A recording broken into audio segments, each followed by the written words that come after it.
My name is Jack, and today we are going to talk about the thoughts that I have and the concerns that I have surrounding trying to start up a coven on my own. So, for anyone who doesn't know already, I moved to Salt Lake City, Utah back in February of this year, and I am literally the only Gardnerian initiate in the state of Utah.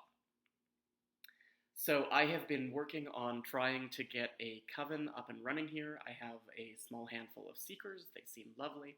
But I'm basically doing it by myself because I'm the only one here. And that is really not the ideal. As a general rule, Gardnerian covens are run by the partnership of a high priestess and a high priest. And the two of them together run the coven, train initiates, and so on. Ultimately, the high priestess is always the one in charge. If there is a decision that needs to be made, she will be the one to make it.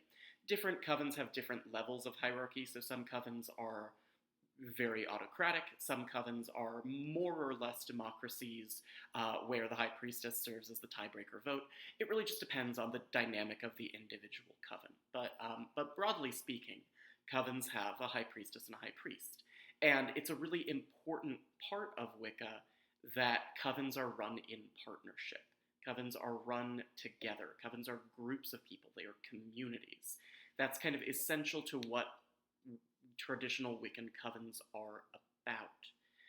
And it's not ideal to try to start a coven with just one person. It has happened in the past, right? But it is very much a sort of needs-must worst case scenario type of thing. It is never the ideal scenario. And that is for a couple of reasons. First things first,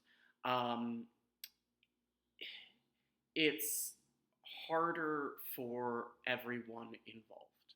So the one person who is bootstrapping the coven, bootstrapping is commonly the term that you'll hear people use when they're talking about like a single parent coven. The one person who's bootstrapping the coven has to do more work because they don't have a partner, they don't have a community around that can help them sort of bear that load. So they have to do all of the training, they have to set up all of, if you're doing any kind of pre-initiatory ritual, like all of that ends up falling on them. It becomes more work than if you have two people who can split the labor. It's also more work on the people being trained because especially once you get past initiation, once you get into initiatory rituals, there are things that have to be done. And I don't want to make any universalizing statements because I'm sure there is a coven somewhere where like just one person does all of the things that need to be done. But by and large, at least the way that I was trained and the way that most of the covens I've interacted with practice, ritual is not structured to be done entirely by one person. Right? Ritual is, again, it's a community. A coven is working collaboratively to greater or lesser extents, but typically speaking, there are ritual actions that need to be performed by at least two people. And some of those ritual actions require a lot of training and experience and knowledge in the tradition before you're really in a position where you're ready to perform those actions. And it's really hard on the people who are the new initiates being brought into a bootstrapped coven to be like brand new, right? You were initiated last month. You've never been in a Gardnerian ritual before other than your initiation. And now you show up and someone says, okay, you're going to have to do this, this, this, and this because we don't have anyone else to do it. And you've never even seen those things done. You don't know how they're supposed to be done.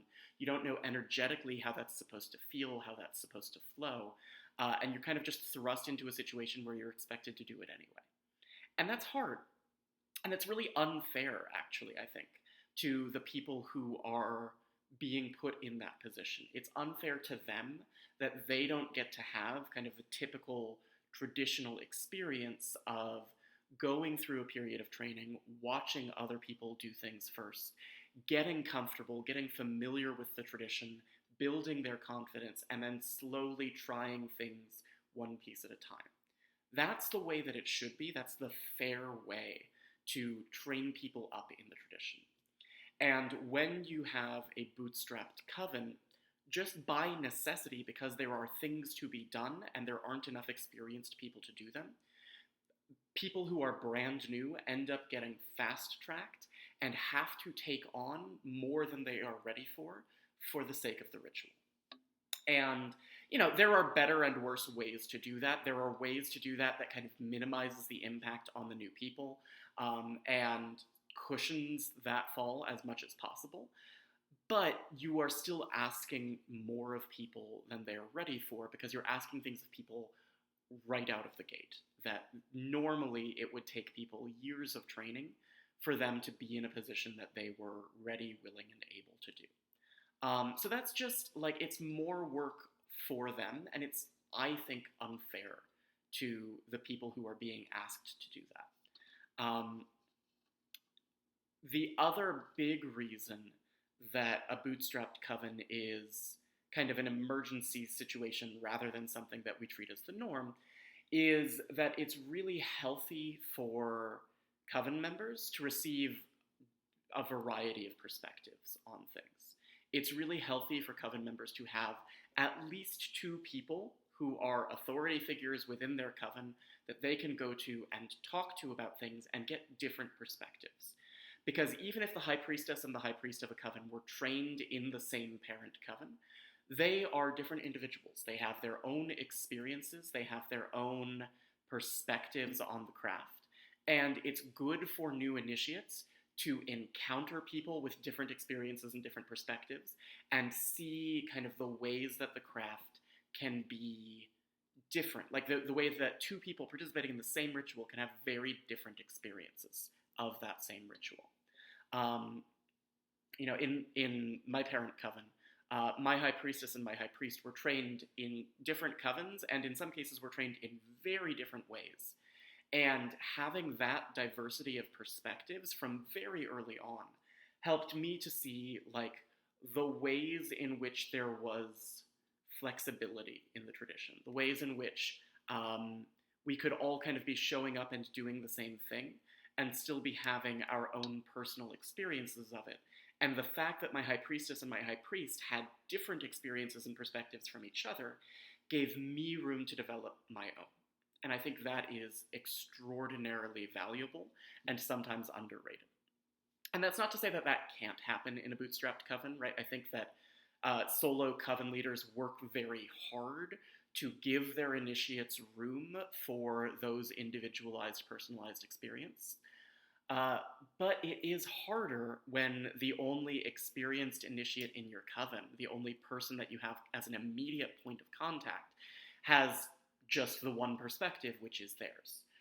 Because there are perspectives that people have that I'm not even aware of, right? There are differences in the craft that I know about that I can say to someone oh yeah, a lot of the people in Kentucky do things this way, a lot of people in Florida do things this way. There was this priestess who was really influential on the way that a lot of people think about the Wheel of the Year, whatever. I can talk about some of that, and I can try my best to expose people to perspectives other than my own. But they're still getting those different perspectives filtered through my perception. And that's different from getting it straight from the horse's mouth. And the internet has made this easier because you can put people in contact with other initiates outside of your coven, so people can still kind of be exposed to other perspectives. But it's harder, and you really have to go out of your way to cultivate that experience, I think, in a bootstrapped coven, in a way that happens much more easily and more organically if you have a coven where you actually have a partnership running the coven. So those are just a couple of the reasons that, the default in Wicca is for a coven to be started by two people together, rather than just one. And bootstrapped covens do happen, right? They're not that uncommon. They happen in particular in situations where someone is ready to start a coven but doesn't have a partner. So I know a couple of priestesses right now who are bootstrapping covens because they're ready. They're ready to, go out into the world and start a coven. They don't have a priest nearby who can do that with them. And so they're getting started on their own. Or the other thing that happens sometimes in situations like mine, where someone moves away and there's just nobody around, right? I had a working partner back in New Jersey. If I had stayed in New Jersey, the two of us would likely have opened up a group together. But I moved away. And, so things changed. And because I'm the only person here, if I want to belong to a coven, the only option is to start the coven on my own. So I think, right, like, bootstrapped covens can happen, they do happen, but they're harder.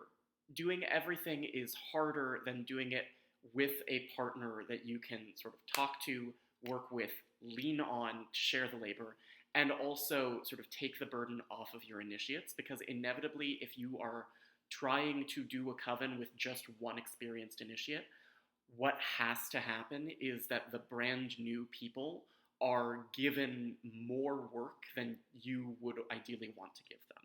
And that's a really tough position to put them in, and then you have to do as much as you can to lighten that load for them so that they are doing enough that ritual can happen, but they still have room to be new and inexperienced and learning. Because it really is, I really deeply think that it is unfair to initiate someone and then for their next ritual put them in a position where they have to effectively be running the ritual, which is what happens sometimes. And sometimes life isn't fair and people get put in positions where they have to take on more responsibility than would have been ideal for them, right? That happens. I think that's okay as long as we're really honest with people about it and we use communication skills and just try really, really hard not to make that too much of a burden for them, so they still get to have the experience of being like brand new shiny initiates. But it is harder, and there's a reason that the ideal is for a partnered, a working partnership to start a coven together. Now, the other thing, as we say 12 minutes into this video, is that I am a man. And there are gender politics that are present and are really important when thinking about the Gardnerian tradition. Gardnerian covens are run by priestesses, right? Like, there's a working partnership. The priestess and the priest work together for the most part. But the high priestess is always ultimately the one in charge.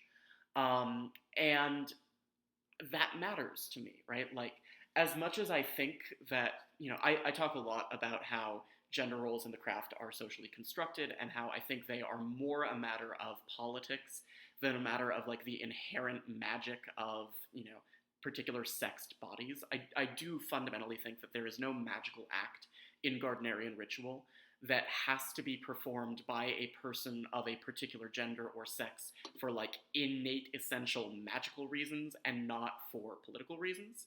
I think that we make choices that, like, these things are done by priestesses and these things are done by priests. And in principle, a priestess would be capable of doing the things done by a priest or vice versa.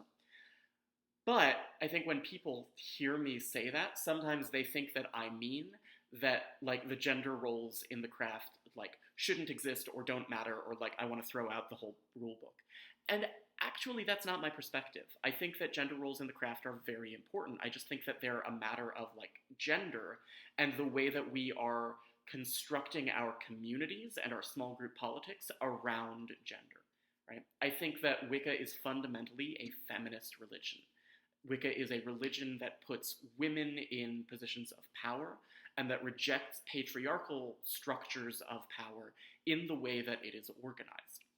That matters. That is a big and important part of my understanding and experience of Wicca. And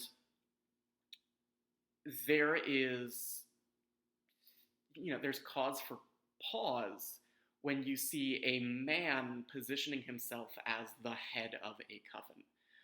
This happens sometimes in working partnerships where, like, there's a priestess and a priest, and the priest is, it doesn't happen often, but sometimes you do get, like, men who kind of can't let go, who want to be in control, and who don't know how to let a woman be in charge. And that's bad. That's not that's not how Wicca is supposed to be. Wicca is supposed to be a religion in which a high priestess has the premier role, right? The high priestess has pride of place. And part of the point of Wicca, I think, is creating a space in which women take the center and in which women are in charge. And, when you see, particularly if there are like other covens nearby, when you see a solitary man who is running a coven on his own and there's no priestess involved, I don't want to say that's an automatic red flag, but it's a yellow flag. There's a reason to pause and ask, like, why isn't there a priestess involved here? Why isn't there a priestess running the coven? Because that is the conventional way that covens are run. And often, not always, but often the answer is, this is a man who couldn't handle not being in control. And there have been some bad examples in the past of, men who decided to run covens on their own because they couldn't handle a partnership where someone else was in charge, and they decided that they were going to like initiate a woman and train her up and make their sort of like a perfect little doll who would do exactly what I want to do, and therefore I still get to have my coven my way, and no mean nasty ladies have to tell me what to do. That's not good. That is creepy and kind of sort of a grasp for power that feels fundamentally patriarchal and feels at odds with the soul of Wicca, at least from my perspective. There are other reasons that you might find men on their own trying to start covens, right? Again, one of the big ones is if there's no one else around. But also, like, back in the 70s? Back in the late 20th century, 70s and 80s, there was a coven of all gay men that was a Gardnerian coven, and they did everything that had to be done, like, by the book. They did it that way. But they were really interested in creating a space for gay men in particular to experience the Gardnerian tradition and explore those mysteries. And so, like, that was, I don't know, that was not a coven that was exploring the mysteries in the same way that I typically explore them, because to me, it's really important that, like, Wicca can't be done without a woman present. But that's my experience. It's my perspective on Wicca, and there are other covens that explore things differently. So that's not to say that there's, like, never a legitimate reason for the primary contact for a coven to be a man, or for a priestess not to be involved, at least initially. Like, sometimes there might be, but there's a yellow flag, right? Like, if there are covens nearby, if there's a community of initiates, and you see a group that's advertising that has a high priest and no high priestess, that's a reason to stop and ask questions and ask, like, why? Why isn't there a high priestess involved in this coven of a religion that is run by high priestesses? And so thinking about my situation here, just to make this video all about me, I am bootstrapping a coven as a single man because that is the only option that's available to me. But there is a mess of gender politics that I am sort of hyper aware of, and really finding it, I don't know, I think it's important to think carefully about these things, and I think it's important to think about them now and not at some point further down the line. Because effectively what happens in a situation where a man bootstraps a coven because there's no one else around is that someone who gets initiated kind of takes on the de facto role of the high priestess. And that's a weird dynamic.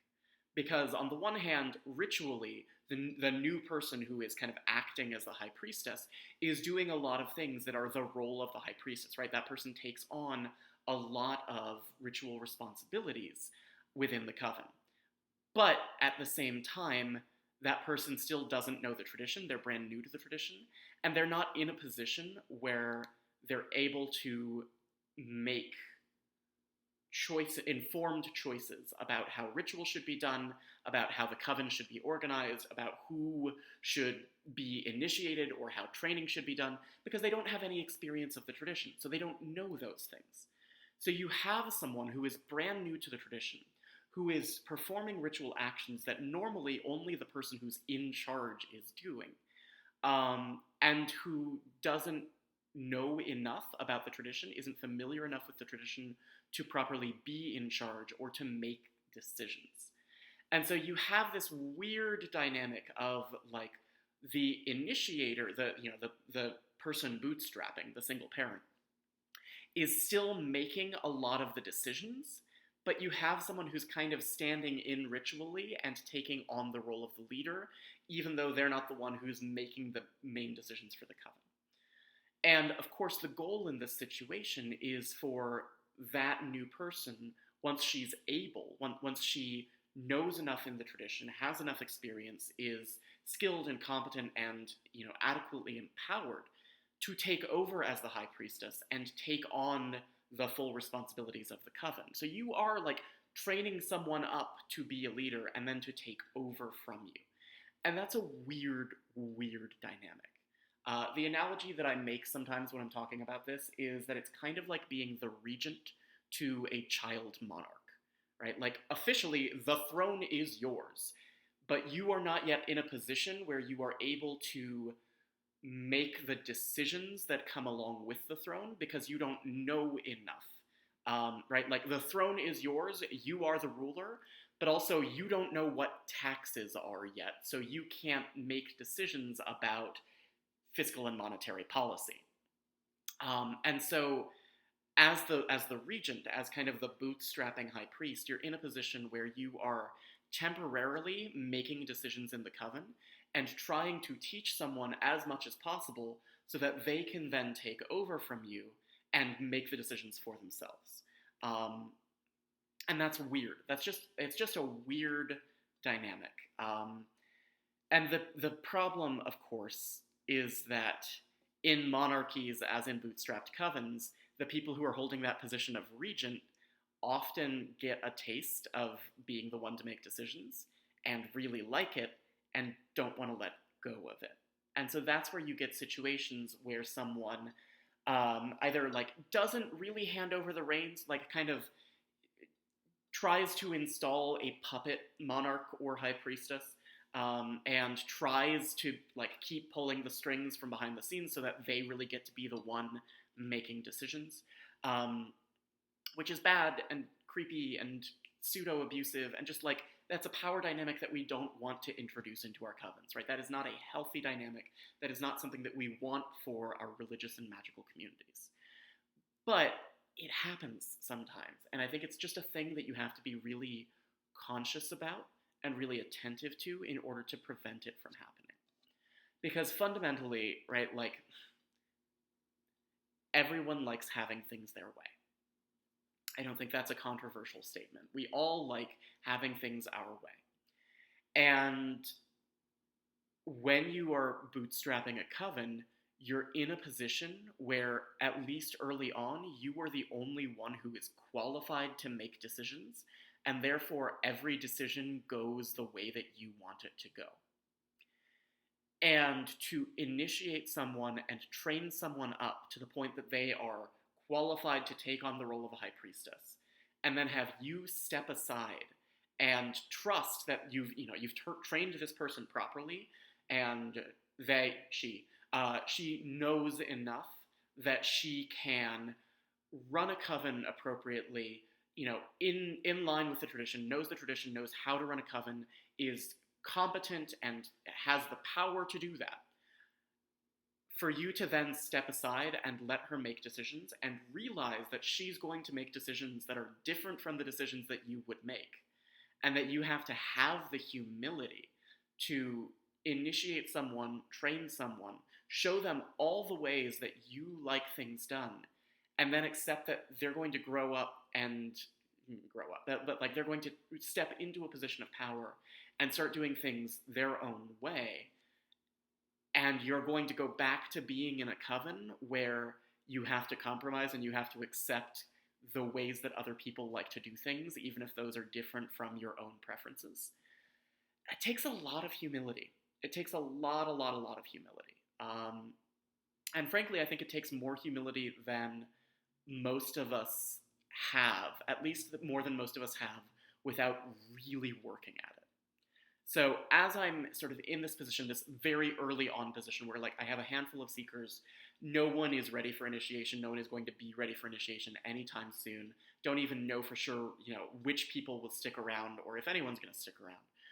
But these thoughts about what it means to bootstrap a coven, the extra work and kind of the extra work that gets put on other people, and then specifically what it means to bootstrap a coven as a man, and the responsibility of initiating someone and training them so that you can hand power back to them and let go of the reins and allow yourself once again to be a priest in a priestess's coven. It's just something that's very much on my mind.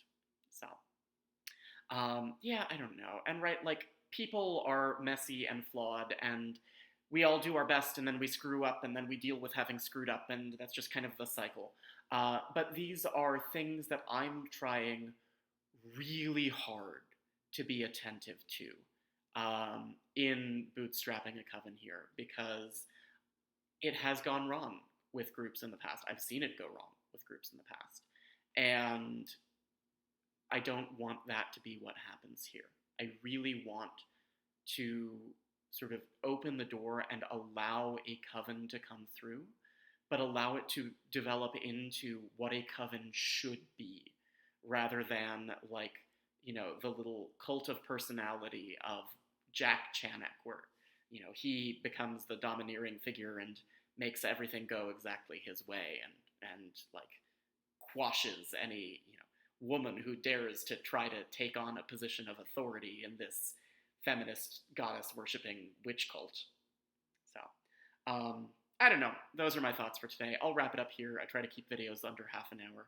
Thanks for watching. I'm sure I will be back sometime soon. And have a good weekend. Bye, everyone.